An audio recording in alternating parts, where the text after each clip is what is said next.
sharing. That's perfect. So I'm so glad you're all here today, first of all. I'm going to be sharing a concept and a practice from Shinzen today. He's a meditation specialist and a Buddhist scholar, and he's got some really interesting pain management work. And a lot of his ideas come from this concept that suffering, can you see that? Suffering is a result of pain multiplied by our resistance to our pain. We're really programmed as humans to think of pain as our enemy, as something that's happening to us. Even the language that we use around pain, that I need to fight it, I want to get rid of it, it's killing me.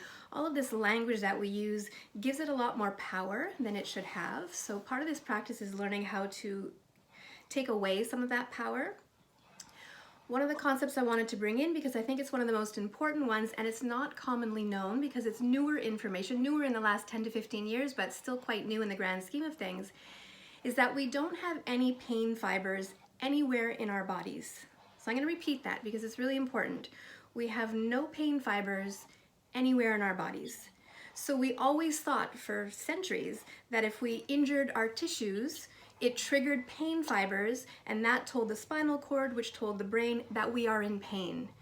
We now know that's not how it works. We have what's called nociceptors, and you don't need to remember that word, but they're danger detectors, essentially. They're alarm bells.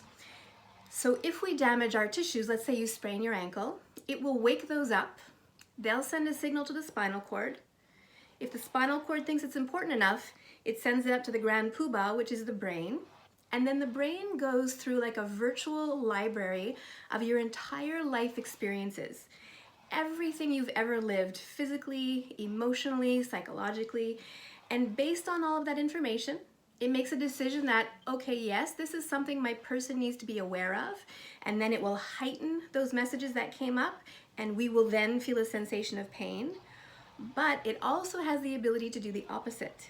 That if it goes through that whole virtual library and decides, you know what, this isn't dangerous to us in this moment, it will send endorphins and other chemicals and hormones down through the spinal cord, which will dampen those pain signals and sometimes make them go away completely. So the fantastic news is that we have the power to affect what messages are coming from the brain and affecting the signals that are coming up from our tissues. So that's a lot about what we're going to work on. I love that reaction, Jill. Wow, I'm stunned. This is also great information. It's such exciting new information, again, which is quite new to the world of health, and it has completely changed the way that we manage pain. We used to manage it solely based on working on the tissues, on working where we felt pain. But we now understand that you can actually have a very difficult, high-intensity pain experience, and there may be nothing wrong at all with your tissues. That does not mean that your pain is not real. What it means is that for some reason, your nervous system thinks that you're under threat for whatever reason, and its number one job is to protect you. So it gives us pain as a signal to make us stop, pay attention, and hopefully change our behavior. So if we can, instead of thinking of pain as our enemy, and I like to say we become allies with it, we make it our friend because it is us. Pain is our own body trying to have a conversation with us.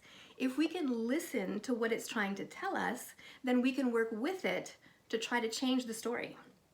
So that's essentially what this practice is going to be today, but I would love to know if you guys have any questions on any of that before we dive into the practice.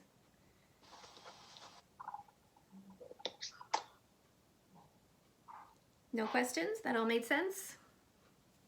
Excellent. So then I'd like you to get into a comfortable position. And if that means taking your time to set yourself up lying down, please go ahead and do that. It'll work much better if you feel comfortable and good in your space, good in your body.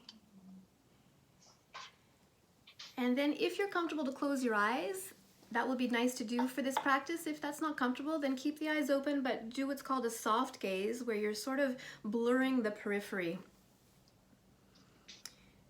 And let's just take a moment to connect with your physical body and to connect with your breath without trying to influence it in any way. Just notice that without having to do anything consciously, your body is breathing for you. And it's doing that all day, every day for you, no matter what else is going on in life. connect with that, notice it, and appreciate it for a moment. And I'm going to start this practice with quite a bit of explanation, and then at a certain point I'm going to leave you in silence. I will ring a bell when it's time to open your eyes, okay? So in this practice, which is called emotional reactions to pain, we're actually going to bring our attention into an area of discomfort or pain that you're having today. And if you're not someone who's dealing with any discomfort or pain, then I would suggest you either bring your attention to an area of physical tension. Maybe you have a tight area. And if you don't even have that, then just keep your focus on the breath and see what comes up with that.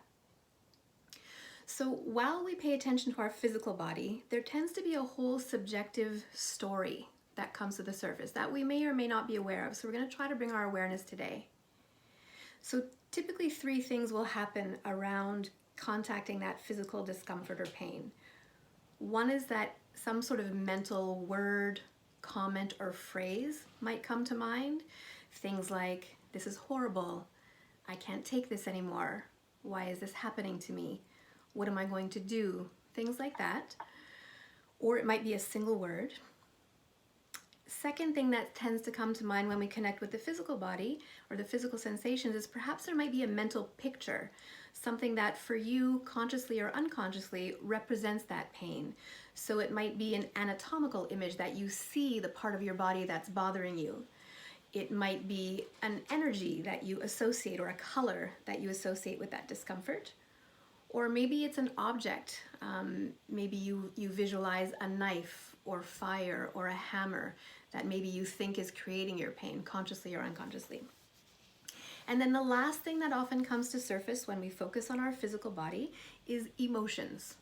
And often the ones that are associated with pain tend to be, and it's different for everyone, but they tend to be anger, fear, frustration, sadness, grief, guilt. Hopefully for some of you, there might also be some positive emotions like interest, curiosity, maybe even gratitude because something about living in pain had you noticed something about your life and you've affected a change. So any of those 3 things can happen, or you might pay attention to your physical body and nothing comes up in any of those categories, and that's also fine. We just want to notice. So in this practice, what we're going to do is pay attention to that part of your body that today is in pain or discomfort or tight, and you're going to label any emotions that may come up. So I'll just give you an example, and they can change from second to second or from minute to minute. So every time it changes, you'll label it silently in your mind. For example, grief, sadness, gratitude, and on and on. If you get to a moment where nothing is coming up, you can either label it as none, or maybe you'll label it as peace because it is peaceful to get a break from having that emotional connection to the pain sometimes. So I'm going to let you go ahead and dive into that on your own. I'll guide you for the first couple of seconds with it, and then I'm going to leave you in silence. So bring your attention to a body part that's in discomfort or pain today. And if you don't have any pain, just focus on the breath. And notice any thoughts, images, or emotions that arise, and label them. Give them a very distinct name, a distinct word. And continue to change that word as the thoughts, pictures, or feelings change. And if nothing comes up, you say none or peace.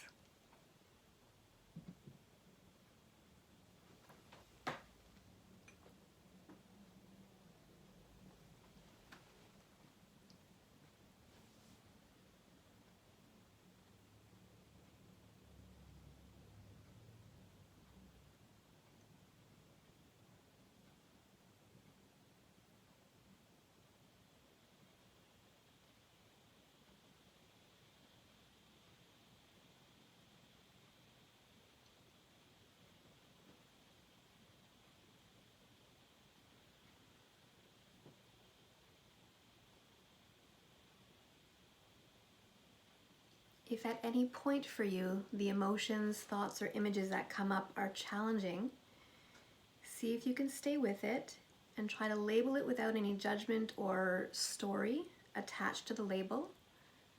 And if it still feels like that's too much today, then bring your focus away from that discomfort and just focus on the breath instead. If you feel able to, you can try coming back to the pain at any point that feels safe. And if you don't feel able to, you leave that for another day.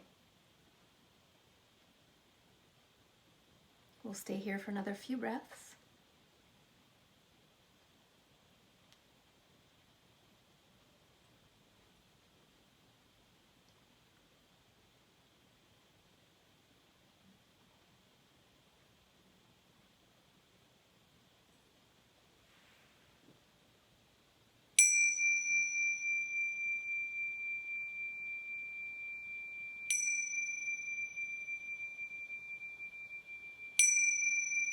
So you can take your time to just bring yourself back into a neutral space in your body, not focusing on any particular point or spot or area.